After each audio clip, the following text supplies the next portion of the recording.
idol. Ni ako sa sitio pagkakaisa. Ano ang mga kabataan dito sa basketball court maglalaro kahit hapon. Kung nakikita natin mga idol. Yan yung mga bata.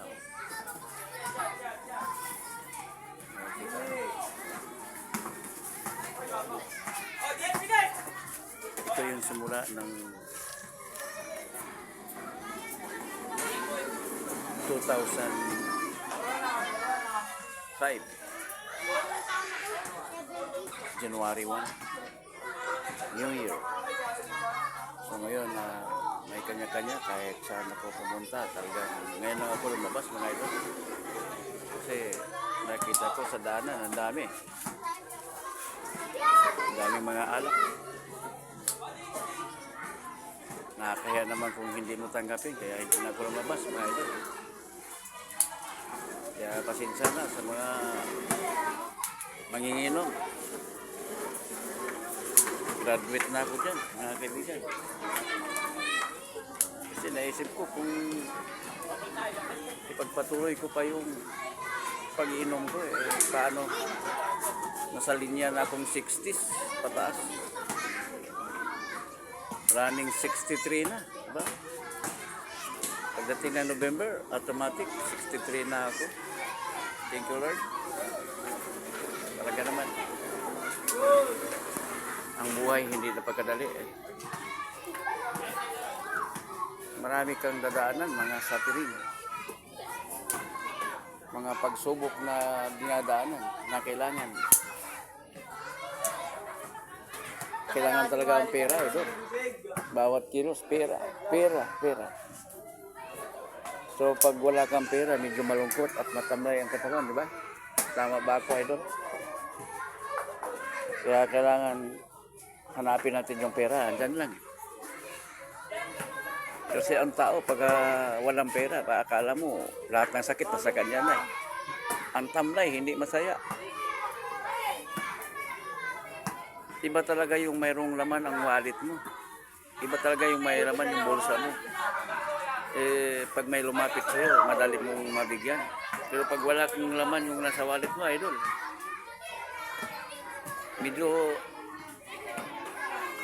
nakakawa pag mayroong lumalapit, di ba?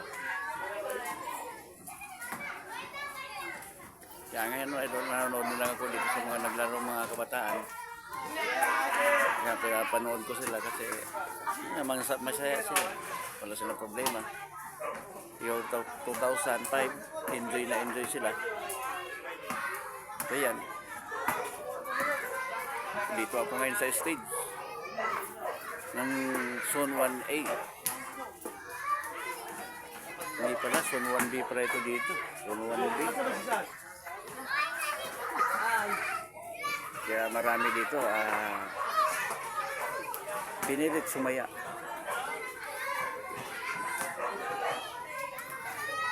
Kaya ang kailangan lang talaga masaya ka.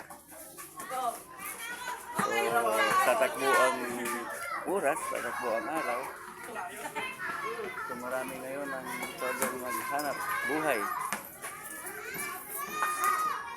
So, ang importante yung kalusugan. Kailangan talaga mabantayan. So marami ngayon mga idol. Kung araw na ito, yung iba talagang nagpakasaya sila kasi dumating yung 2005. Yung iba naman, nagdalamhati kasi mayroon nga mga malapit sa buhay nila na nawala. Katulad po sa kamag-anak ng misis ko, nasa Bicol din. Sa ngayon, mayroon silang nilalamayan, kaya medyo malungkot na masaya. Pero kasama naman yan sa buhay. May lungkot, may saya.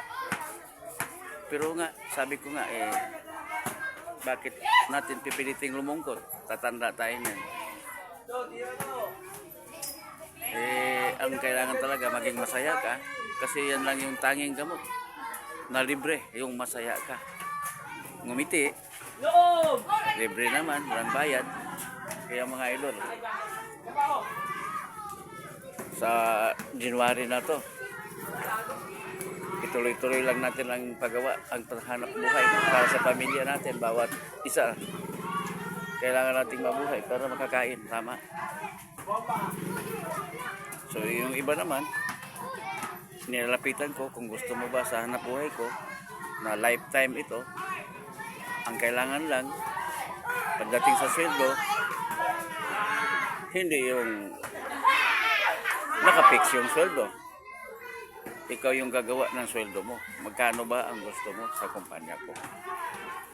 Wala kayo ibang gagawin ng mga idol? Sa mga wala pang discount card, kumuha lang kayong discount card sa aming store, sa aming office.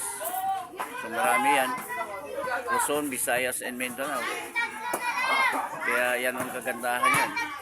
Ang gagawin mo lang, total ginagamit mo naman yung mga basic needs na yan. Diba puro gastoso yan. Isipin mo na lang, ang gastos mo 3,000 per month. Wala man lang bumabalik yan. Kung i-times natin ng 12 months, so yan yung tinatawag na 36,000. Yan po yung kabuuan sa loob ng isang taon. Wala man lang bumabalik. Kaya nagtatrabaho tayo. Trabaho tayo ng trabaho para wala doon sa pagkain. Tama ba? Kaya pag sa pagkain ng mga idol, wala ka tayong may ipon. Kaya kawawa talaga. Kawawang kawawa tayo. So pag ang edad mo ay 20 na, mula nung nagsimula kang gumamit ng mga gamit sa katawan o gamit sa bahay, so pag isipin mo, yung 36,000 sa loob ng isang taon, kung 20 ka na, yan ay 720,000, tama ba? Paano kung ikaw ay 40 na, 1 million na, mahigit 1.4. So, ano mangyari? Sa tingin mo ba may ipon? Di ba wala talaga? Minsan pa, ang mga kinakain natin sa labas, mayroong mga chemicals, mga hindi para sa katawan. Yan nangyari, nagkakasakit ang tao. Tama? Ayun mga idol. PM nyo ako kung nadaanan nyo yung aking vlog. PM nyo ako. Makulit man ako. Talagang makulit. Pero kung pagbigyan mo ako, pagtulungan natin. Magtulungan tayo kung paano gagawin ang hanap buhay ko. Na magkukwento ka lang, may kwenta na. Magkakape ka lang, pwede ka magkapira. Yun mga idol. So ako ngayon, ikot-ikot lang, lakad lang, naghanap ng mga kaibigan. Oo. So ito lang idol. Hanggang dito lang idol, tama na. Kasi baka mamaya, masobrahan naman yung ating vlog. Maraming salamat sa mga nakakita nito. Pwede kayong mag-like, pwede kayong mag-comment, pwede rin kayong mag-share. So thank you. Maraming salamat. So hataw lang tayo para sa pamilya natin at sa mga pangarap natin na gusto nating abutin. Kaya yan, mga idol. Good morning everyone, kahit gabi na. Okay.